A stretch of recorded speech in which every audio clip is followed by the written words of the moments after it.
Okay, we're going to talk about reporting category number 4, graphing quadratic functions. So we are going to start with domain and range and key attributes of the quadratic function. So the first thing we want to do is look at this equation here, and when it's written in standard form, remember you can find your A, B, and C coefficients. So my A coefficient is 1, my B coefficient is 2, and my C coefficient is the -3. Now, when it's written this way and you can see your A, B, and C coefficients, you automatically know your y-intercept point. It is the ordered pair, 0, comma, and then it's your C coefficient, so -3. So I know that this graph, this parabola, is going to cross the y-axis at -3.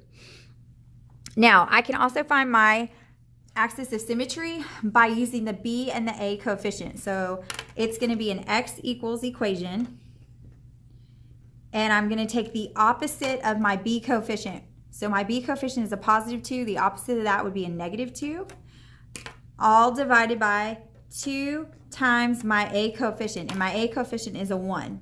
So what is -2 divided by 2 times 1? I'm going to go to my calculator, and I'm going to type in this fraction. And I'm going to say 2, that should be -2 divided by 2 times 1. And I'm going to get x equals -1. So my axis of symmetry is going to be x equals -1. Okay? Now, if I know my axis of symmetry, I know part of my vertex. Whatever my axis of symmetry is, that is going to be the x-coordinate of my vertex. And if I want to find the y value of my vertex, all I'm going to do is I'm going to plug in my x value into my quadratic equation. So I'm going to do parentheses, -1. I've got to square it, plus 2 times parentheses, -1, minus 3. So everywhere there's an x, I'm going to put my x value of my vertex in parentheses. And I'm going to do the math, and I get -4. So my vertex is at -1, -4. Now, because my A is a +1, I know that this opens up, which means my vertex point is going to be a minimum value, and it's going to be the y value at -4. Okay? Because that's the lowest point on my graph. It's got to be a y value because the y-axis goes up and down.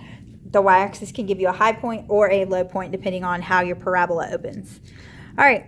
So if you're looking for x-intercept, zeros, or roots, all you have to do is graph your quadratic, x squared plus 2x minus 3, and you go to graph it because it's just where is this graph crossing the x-axis. And if you look at your parabola, it's crossing the x-axis at -3 and at +1. And if you put them in brackets, all you have to do is list those numbers. So I know that that is either a list of x's or y's, and since it's talking about x-intercept, zeros, or roots, those numbers are x numbers. All right. For domain and range, remember domain, how far left does it go? Well, if I had more coordinate plane, it would continue to go left. It would never stop, so I can't draw a boundary. So now if I ask myself how far right, again, I'm going to run into an arrow because if I had more coordinate plane, I would never stop going to the right. So the domain is all real numbers, or you could use that double R. That stands for all real numbers, okay? There's nothing telling me that I'm leaving out or skipping over any x values. So now we're going to talk about range. Well, I need to find the lowest point, and that's my vertex. So the lowest I'm going to go on the y value is down here at -4, the lowest y value.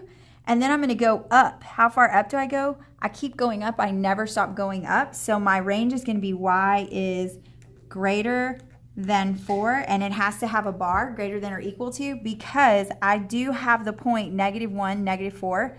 A solid point is the same as a solid line. So I want to include -4 in my list. I had to add a negative because I left it off. All right, let's look at a graph. If they give you a graph of a parabola, then you should be able to find most of these things without having to do a lot of math. It's just looking. So the first thing we're going to look at is our y-intercept. And it's where the graph crosses the y-axis, and it crosses at 0, 1. So my y-intercept is 1. And now I can find my axis of my x and y intercepts. Okay, where does it touch or cross the x-axis? Well, it only crosses at one value. It only crosses at 4. So that's my only root or 0 for this problem, this parabola. And my vertex I can find because it is at the very top of the parabola. It is at the ordered pair 2, 5. And if I know my vertex, I also know my axis of symmetry because it's going to be the x value of my vertex. So my equation is x equals 2 because remember your axis of symmetry has to pass through the vertex and it is a Vux line, which means it's going to be x equals. And because my vertex is at the highest point of this parabola, it's going to make that a max value. And what is the highest y value? The highest y value is 5. And now for domain and range. So I'm going to ask myself for domain, how far to the left does it go? And it goes this far left on the x-axis, and that's going to be y, x is greater than or equal to 0. And then I ask myself how far to the right does it go?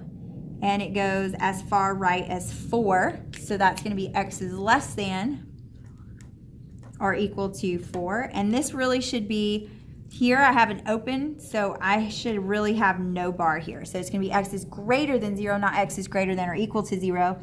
And then it's going to be less than or equal to 4 because there is a solid point, same as a solid line. All right, so now I'm going to write my domain. So remember I've got x is in common, so it's going to be in the middle. So I've got to switch the order. So it's going to be 0 is less than x is less than or equal to 4. And now we're going to talk about range. So how far down on the y-axis does this go? And it goes as low as 0 on the y-axis. So that's going to be y is, since there is a solid point here, it's going to be greater than or equal to 0. And most people are going to want to draw a line here at 1, but if you notice your parabola goes down further, so that's why this is the lowest. And how far up does it go? It goes as far up as 5. So I can draw a boundary line here, and that is going to be y is less than or equal to 5 because I have a solid point, same as a solid line. So now I'm going to write this in the order 0 is less than or equal to y so that I can connect it with y is less than or equal to 5. So that is my domain and range.